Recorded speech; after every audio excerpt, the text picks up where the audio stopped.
Hello everyone. So today we'll be solving week 3, problem number 3, surrounded regions. Okay. So the problem statement is something like this. You are given a 2D board which contains all the x's and the zeros, and you have to capture all the regions which is surrounded by x. Okay. And whatever region you are able to capture, you have to flip all the o's or all the zeros in those regions, and you have to flip all the o's into an x's. Okay. So that's what you have to do. For example, if you see this region of o's or zeros, you have to flip all these regions with x's. Okay, and since you are not able to capture this o, that will remain as it is.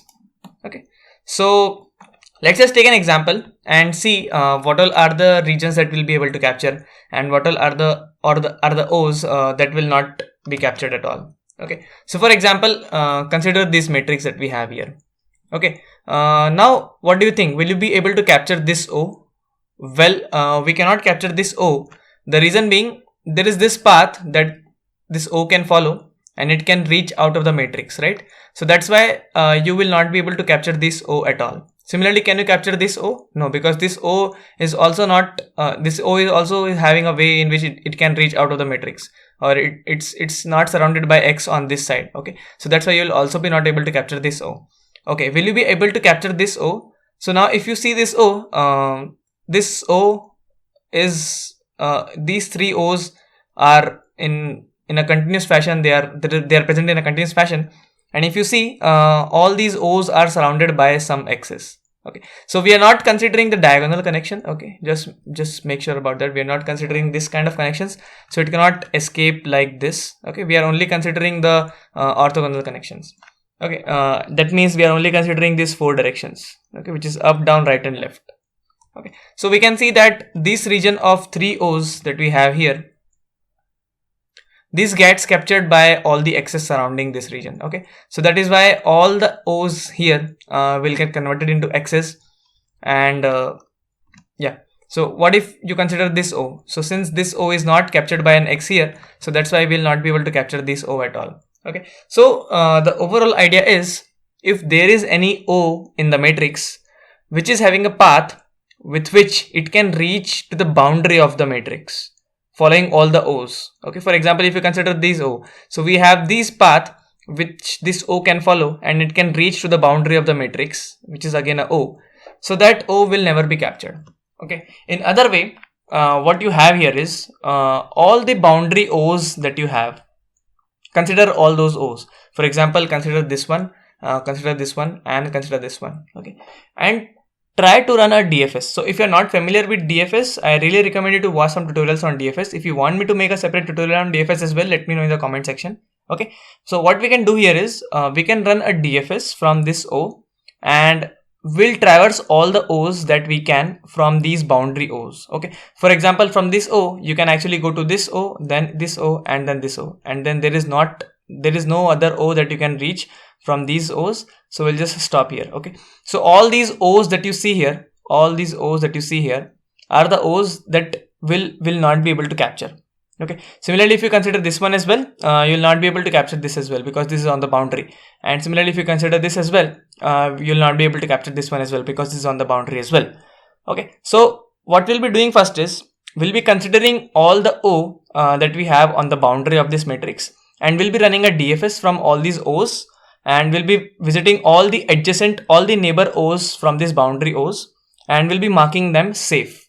Okay, so instead of O, we'll be marking them as S. So S stands for safe.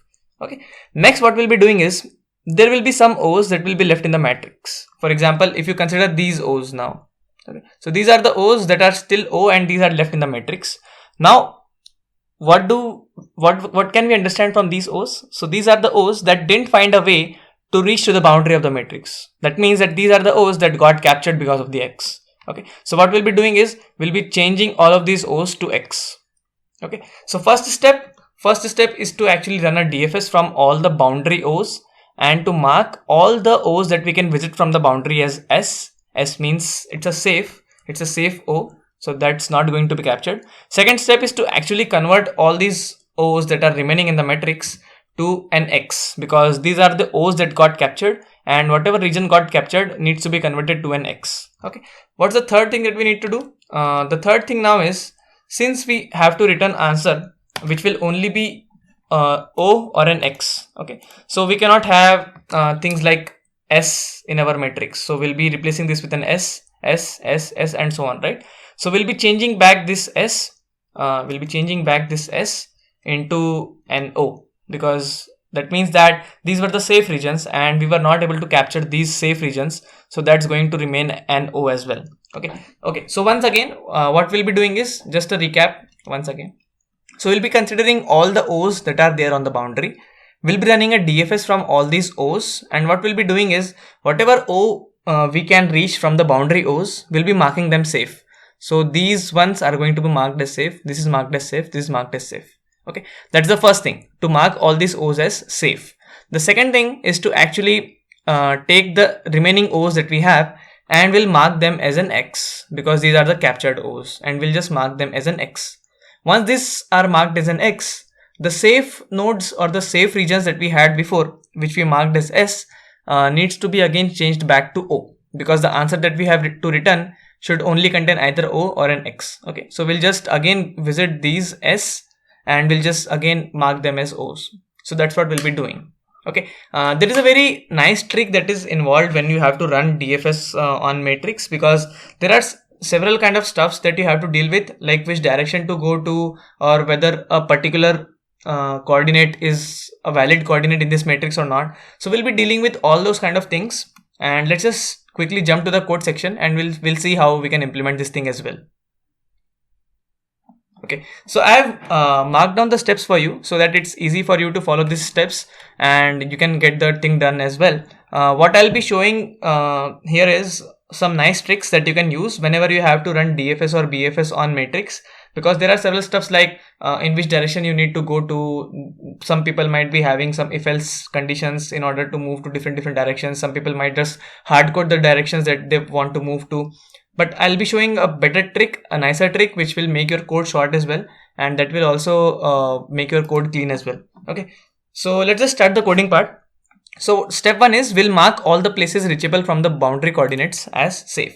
Okay, so for that we need to run a DFS, right? So what we'll be doing is first just let's try to get the board size, and if say board is empty, so we'll just return as it is. Okay, m equals board of 0.size. Okay, so I have n and m as the number of rows and the number of columns. Okay, so what I'll be doing is I'll be just running a DFS from all the coordinates that I have, which is okay, so that is step 1, which is mark all the places reachable from the boundary coordinates as safe.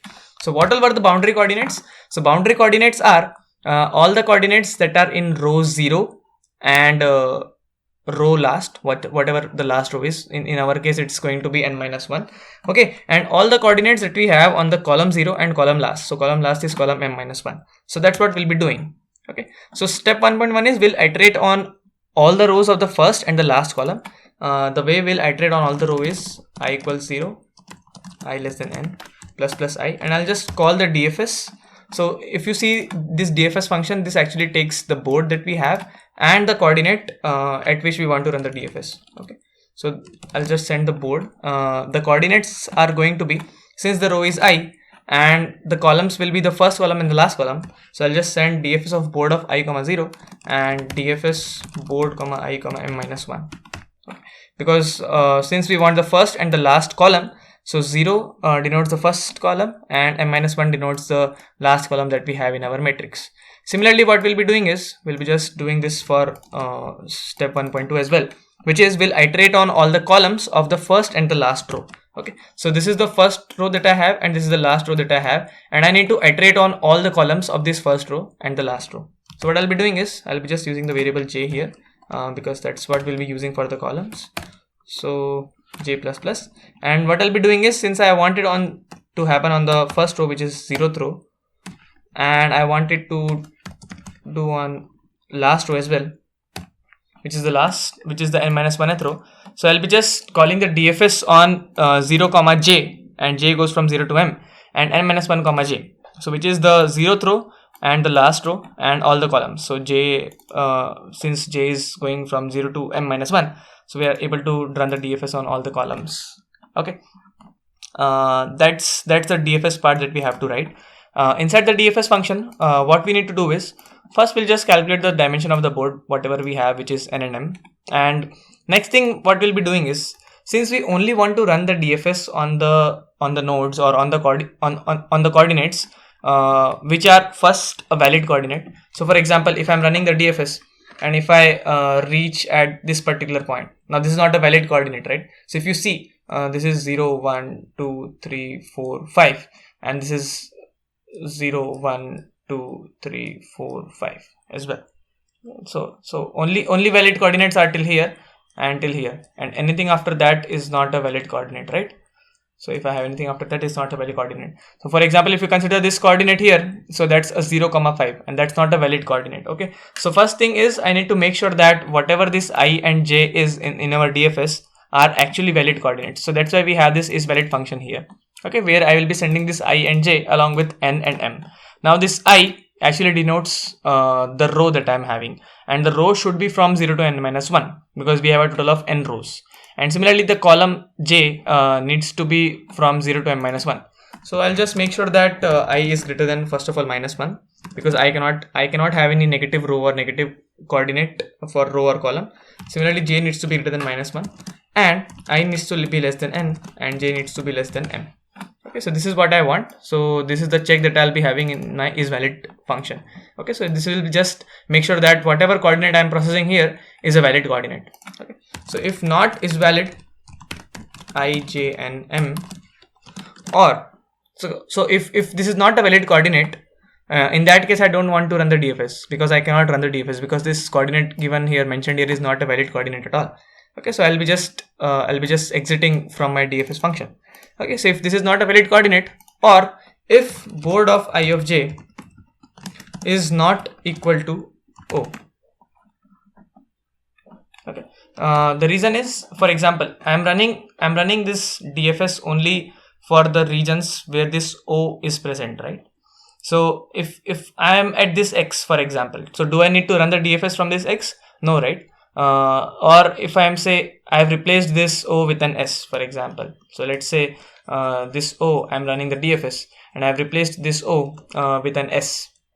So do I need to run the DFS for this S again? No, this S means that I have kind of visited that coordinate already. And if I have visited that coordinate already, so I don't need to run the DFS again from that region. So the only coordinate for which I'll run the DFS is the coordinate which is having the value of O. Okay, so that's what I need to make sure here, that if it's not a valid coordinate, or if it's not a 0, or if it's not an O, in both of these cases I'll just return from my DFS call. Okay, next thing is, since I am calling the DFS for this I comma j, board of I comma j, so first I'll be making the board of I comma j as safe. I'll be just marking this value as S. Next, I'll be running the DFS for all the neighboring coordinates of this particular coordinate I comma j. Okay, so what I've seen many people doing is, so this is an interesting thing, and the way people implement it varies from implementation to implementation.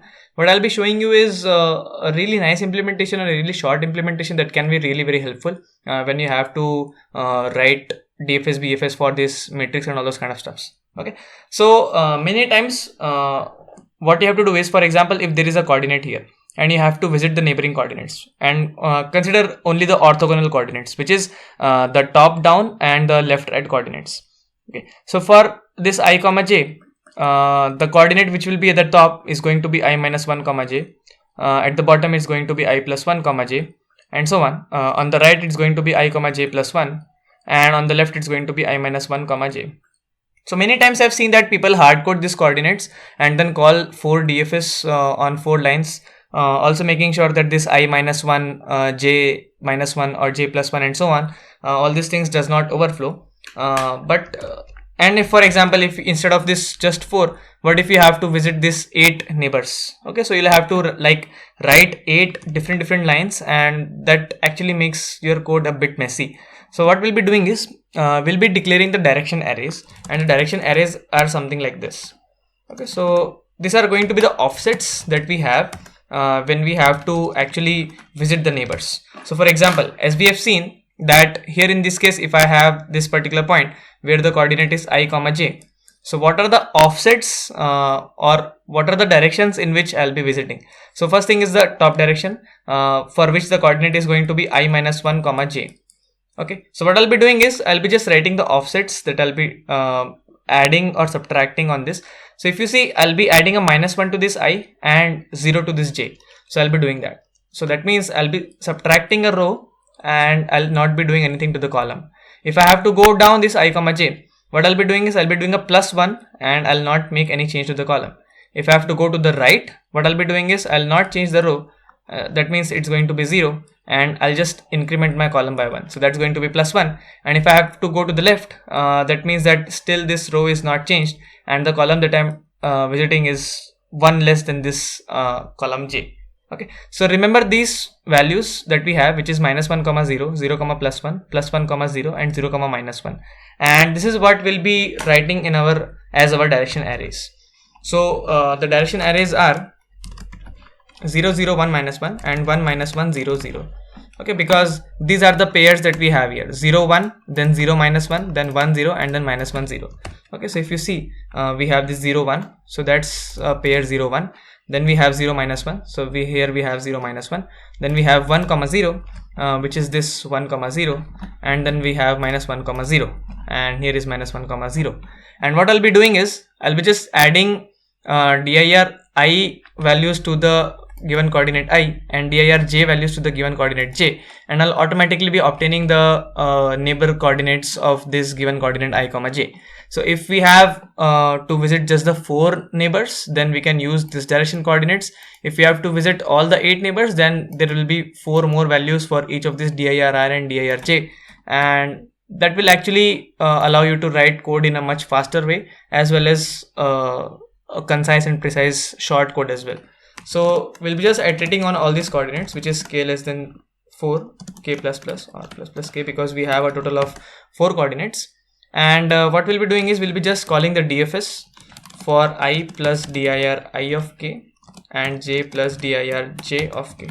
And you don't need to write all those if else conditions, or you don't need to worry about hard coding all the neighboring coordinates. Okay, these 2 lines will actually just iterate on all the neighboring coordinates, and we'll be calling the DFS as well.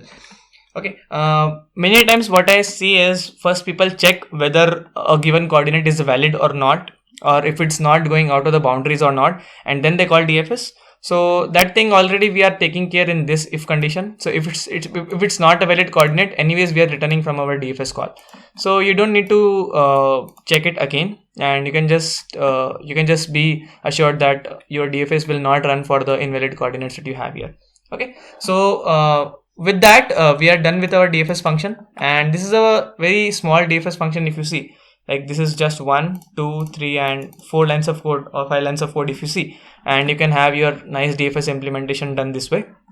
The trick is to use the direction arrays and to actually check at the start of the DFS call whether a particular coordinate is valid or not.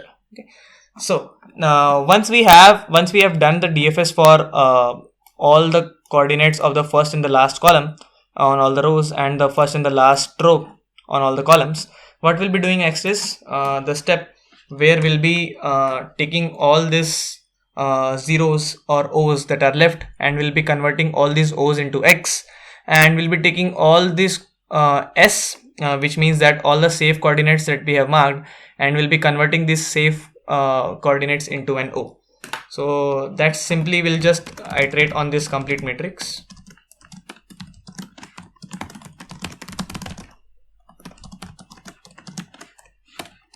Okay, and we'll be just checking that if board of I of j is actually an O, that means that it's not a safe coordinate, or it's not a safe O. So we'll just convert board of I of j to an X, because that means that this O is actually captured. So that's why we are just changing that to an X. Else, if board of I of j is actually a safe coordinate, so what we'll be doing is we'll be just converting that board of I of j into an O, because anyways we are not allowed to just mark this S in the final answer array. So whatever is the safe O, we'll be just marking them as O again. Okay, so with that we are done with the implementation, and let's just try to run this code. Okay, so hopefully this works. Yeah. Okay, let's just try to submit this thing as well. Okay, so this gets accepted. I hope this video has been useful for you. If you are not familiar with the DFS, you might be facing some troubles in this, but the main idea is to just write a recursive function which actually visits all the neighbor, and whenever we are visiting any coordinate I comma j, first we check whether first of all it should be valid coordinate, and second of all this needs to be an O, because that is the case when we'll be running the DFS, right? So if both of these or any of these are not holding true, then we'll just return from the DFS. If it's holding true, we'll be marking this particular coordinate I comma j as safe, and we'll be going to all the neighboring coordinates of the given coordinate I comma j. The way we go to the neighboring coordinates is by using this direction arrays, which can be really handy at times, and you can have this isValid function as well, which actually makes sure that the given coordinate I comma j is a valid coordinate for the given matrix of size n cross m. Okay, so with that, this logic is something that we've already seen. We'll be first covering all the boundary coordinates. So here we cover all the boundary coordinates and run the DFS. And at the end, whatever is a safe coordinate, we'll mark it as an O again. And whatever is the O that is left, which is not safe, we'll be capturing that O and we'll be marking that O as an X. Okay, so that's the overall quick review of the approach that we have used here. I hope this video has been useful for you, and if you want me to make a separate tutorial on any other thing, it might be DFS or BFS or any such other concept, do let me know in the comment section, and thanks for watching.